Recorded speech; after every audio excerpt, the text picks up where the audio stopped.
Zack, a research firm, finds that Apple TV Plus appears to be dominating the streaming wars with one major caveat.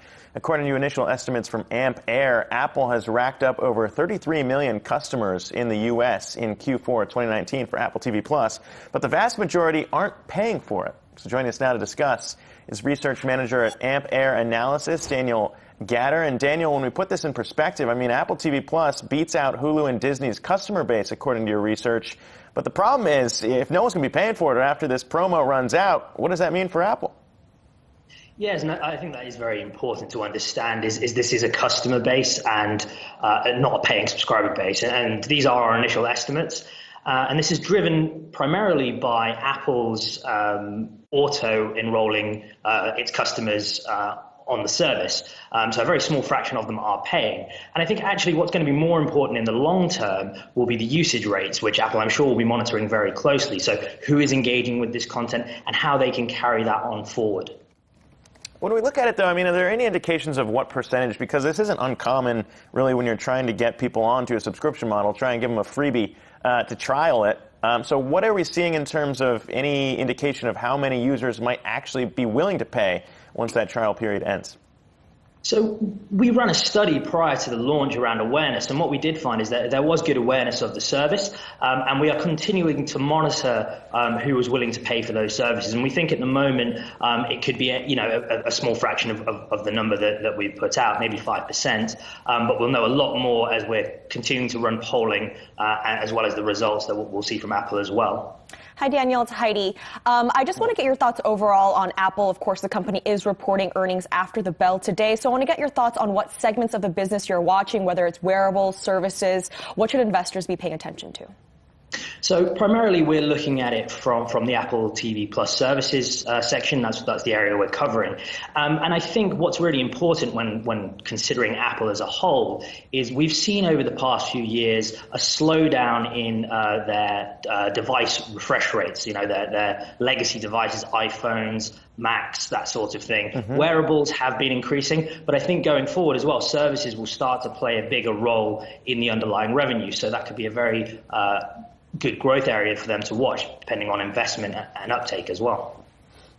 Hi, this is Jack Brewer. Do you think at some point Apple goes into where a bigger focus on acquisition in regards to subscribers, where they go after one of their bigger competitors? Because it seems like at some point, with all the competition coming in the market, that they may have a real issue when it comes to growth. Yes, and that's one of the things that's underpinning this in terms of when we compare it from a content volume perspective to its peers. It's very much at the bottom end there. It launched with 11 titles, 11 originals, growing at 16, and it's very much focused on its original strategy.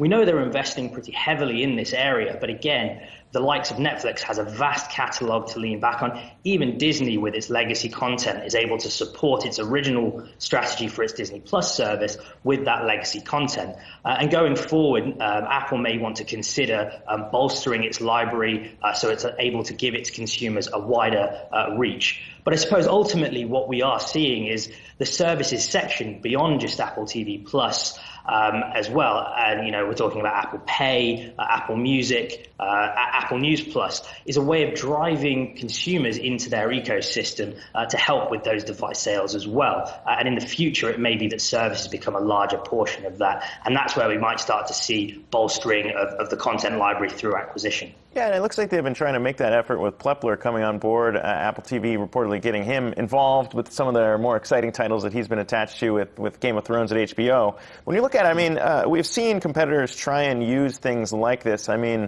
Disney Plus being offered to new Fios customers. I myself signed up. I've activated the Disney Plus membership, but I haven't actually used it yet. No time to do that. Very busy. But when we look at it, if you're saying 5% of Apple TV Plus's 33 million subs right now, that seems pretty bad to me. That would only be about 1.5 million users remaining after the trial period exists. Is that what you're saying? And how would that stack up to overall numbers in terms of what you've seen traditionally out of things like this? I think we sort of need to take a step back here and understand the different strategies that are at play. It's not a pure play video proposition from Apple at the moment. As I say, it's about driving consumers towards the ecosystem as they continually invest in the video and services area. So we may see that investment grow, and along that we may see the consumers grow as well. When we compare that to, say, a Netflix, which actually is more of a pure play video, they have bolstered their library, they have a very wide selection of content.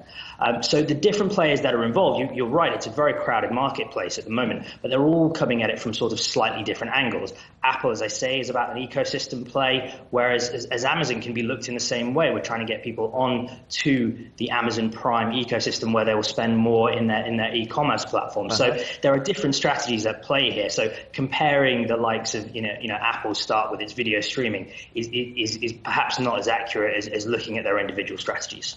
All right, there you go. Daniel Gadher, thank you so much for breaking that down for us. Appreciate you taking the time.